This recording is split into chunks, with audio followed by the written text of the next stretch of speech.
ભારે વરસાદના લીધે ધાનેરા ડીસા રોડના હાલ અત્યારે બેહાલ છે। આપ જે પ્રમાણે દ્રશ્યમાં જોઈ શકો છો કે આ ધાનેરા ડીસા રોડ છે, જે આ મુખ્ય બજારો આવેલી છે, આ બજારોમાં જ પાણી ભરાઈ જવાના લીધે હાલ બેહાલ છે। આ ધાનેરાની જે મુખ્ય બજાર છે, જે ધાનેરા ડીસા રોડ પર આવેલી છે અને રોડ પર અત્યારે નદીઓ વહી રહી છે। આપ દ્રશ્યમાં જોઈ શકો છો જે પ્રમાણે વાહનો પણ અત્યારે બંધ પડી રહ્યા છે। પાણી એટલું છે કે નાના વાહનો નથી નીકળી રહ્યા, જ્યારે ફોર વ્હીલર અહીંથી નીકળે છે તો તે પણ આ પાણીના લીધે અત્યારે બંધ પડી રહ્યા છે અને બજારો જે છે તે અત્યારે બંધ જોવા મળી રહી છે।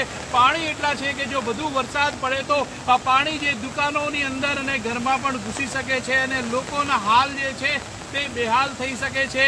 જો પાણી લોકો દુકાનોમાં ઘૂસે તો ધાનેરાની હાલત જે છે તે બહુ જ ખરાબ થઈ શકે છે। વહેલી સવારથી જે બનાસકાંઠા જિલ્લામાં જે વરસાદ પડી રહ્યો છે તે વરસાદના લીધે પાલનપુર, વડગામ, દાંતીવાડા તેમજ ધાનેરાના જે અનેક વિસ્તારો છે તે વિસ્તારો અત્યારે પાણીમાં જોવા મળી રહ્યા છે। પાલનપુરની અનેક સોસાયટીઓ પાણીમાં ગરકાવ છે, દાંતીવાડામાં અનેક વિસ્તારોમાં પાણી ભરાયા છે, જ્યારે ધાનેરાના દ્રશ્યો આપ જોઈ રહ્યા છો ત્યાં પણ પાણી ભરાયા છે અને પાણી ભરાવાના લીધે અત્યારે હાલ જે છે તે